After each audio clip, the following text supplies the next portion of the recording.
That is the Milwaukee Bucks are now 1-2 with 2 losses to the Bulls and to the Nets. This Milwaukee Bucks team that I was pretty high on entering the season just because Giannis was so incredible last season. Damian Lillard had his moments last season as well, and I thought a full season of those two together, another full off season and stuff like that without the weird trade stuff, and then Damian Lillard was going through personal stuff last year, that they would be, better suited.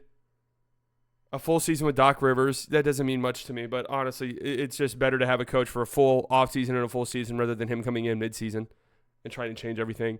I liked some of their offseason moves, going out and getting Gary Trent Jr. for the minimum, even though I've been saying forever, Gary Trent Jr., every time he goes to a new spot or every time he gets brought up, his defense gets brought up. He's really not that good of a defender, but he's like a fine defensive playmaker. But outside of that, he's not a great defender. But him shooting open threes would help out offensively.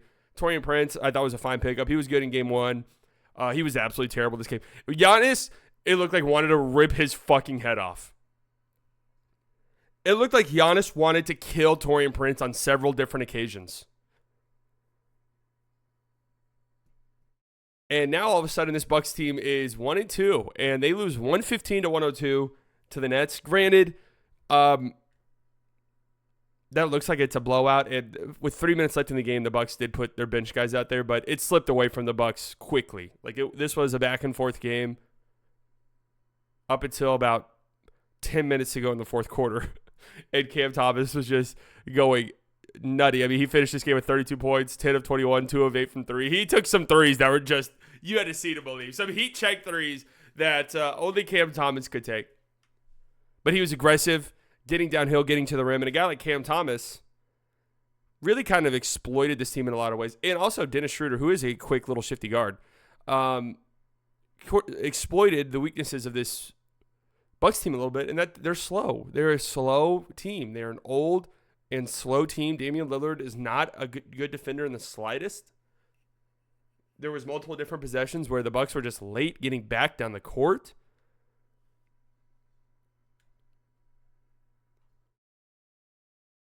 And you saw it on full display in this game. You saw it against the Bulls. Should we be concerned about the Bucks? 1 to 10 concern level.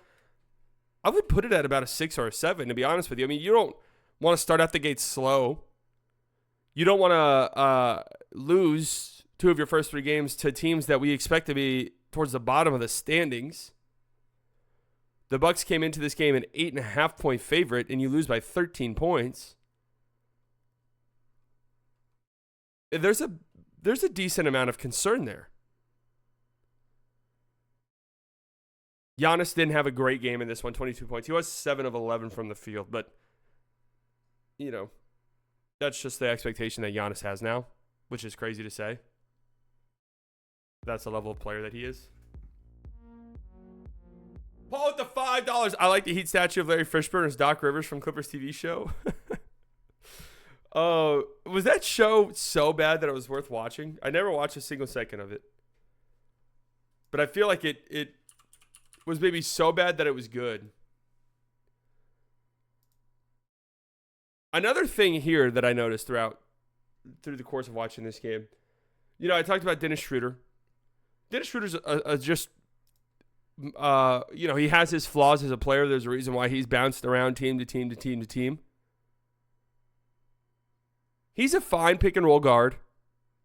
And man, they were just torching the Bucks in pick and roll in this game. I mean, just torching them. Cam Thomas, anytime, Giannis or Brook was dropping, it felt like Cam Thomas was pulling up and knocking down.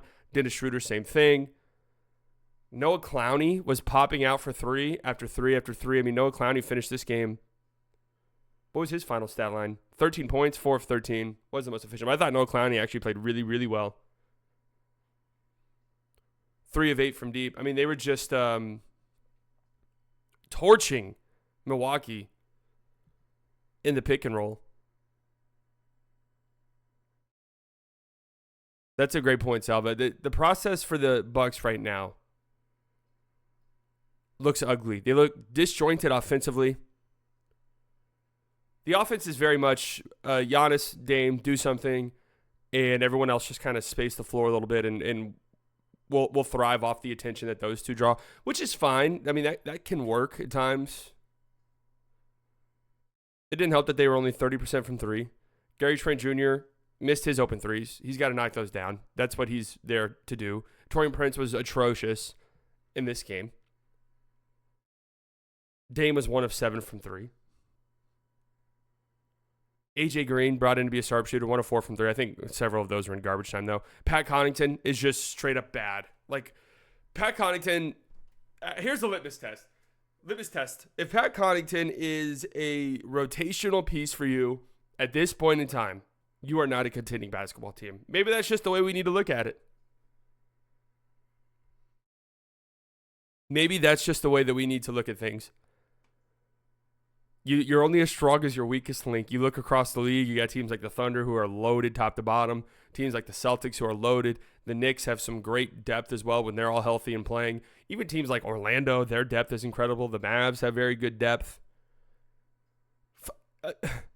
Even a team like the Suns, who theoretically should not have any depth at all, have somehow clawed their way into having some pretty solid depth and some pieces to go to. And then you look at this Bucks team, and it's like, how are we still doing the Pat Connaughton thing? He was never really good. How are we still doing it?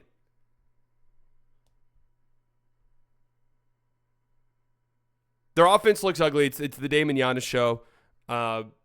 There's no real offense to speak of. Their defense is slow. Their defense is slow, and a lot of that has to do with the fact that they're anchored by one of the slowest players in the league at this point, Brook Lopez. And because of that, because Brook is their center, they're having to play and drop on these screens, on these pick and rolls. And, man, again, the Nets were just absolutely torching them. I'm scared about the Bucks. I genuinely am. And shout out to the Nets. The Nets played some really good defense in this game. They got a lot of lengthy, young guys out on the wing that fly around, that play defense.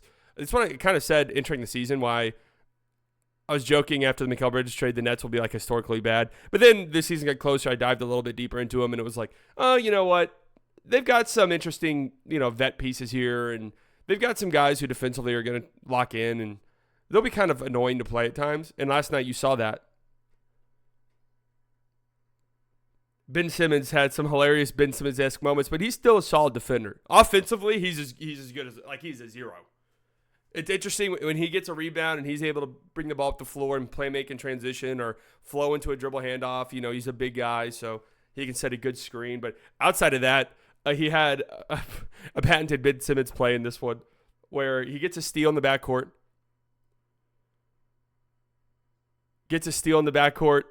Really nice play. Did like a sort of Jose Alvarado thing where he's sneaking up from behind on Damian Lillard, pokes the ball away. Numbers for the Nets. Ben Simmons goes to the rim, has a layup if he wants it. Decides to drop it off. Chaos ensues. Dennis Schroeder misses a terrible three.